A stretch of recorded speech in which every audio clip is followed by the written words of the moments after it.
Les troubles nutritionnels, appelés aussi déséquilibres alimentaires. Ils apparaissent lorsqu'il y a un déséquilibre entre les apports énergétiques et les besoins réels de la personne. Si les apports sont plus importants, la personne va prendre du poids. Inversement, si les besoins sont plus importants que les apports, la personne va perdre du poids. Et puis, si les deux sont équivalents, eh bien, il y a maintien de la masse corporelle, ce qui est l'objectif d'un adulte en bonne santé. On détermine l'indice de masse corporelle, ou IMC, en faisant la masse en kilos divisé par la taille au carré. Attention, la taille doit être en mètres. Ce calcul de l'IMC permet de classer la personne en différentes catégories en fonction de la valeur d'IMC obtenue, donc maigreur, normal, surpoids entre 24,9 et 29,9 et obésité lorsque l'IMC est supérieur à 29,9.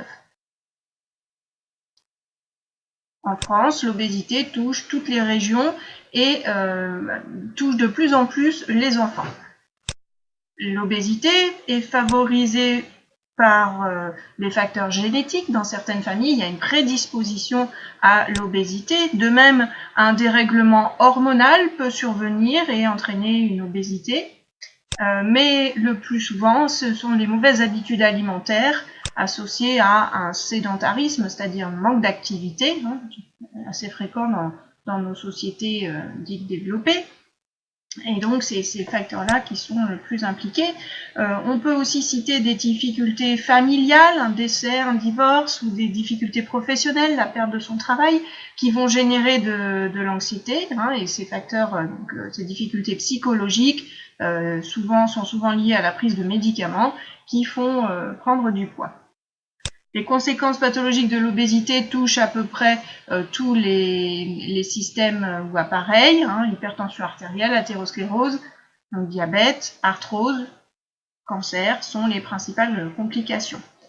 Pour lutter contre l'obésité, évidemment, les mesures hygiéno-diététiques, un ensemble de conseils concernant l'équilibre alimentaire.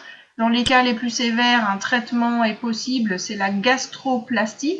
Elle consiste à poser un anneau en silicone autour de l'estomac pour en diminuer le volume et diminuer ainsi la sensation de faim ressentie par la personne.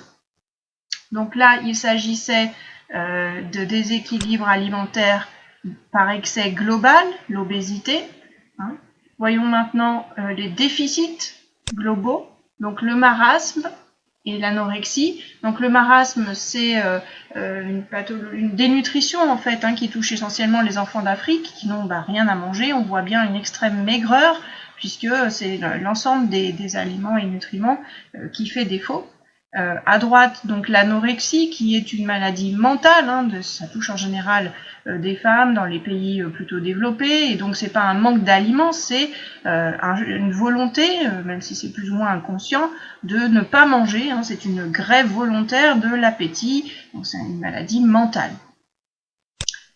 Voyons maintenant un déficit d'apport sélectif, c'est-à-dire que globalement il y a un déficit, mais il ne touche pas l'intégralité des aliments, mais seulement certains apports.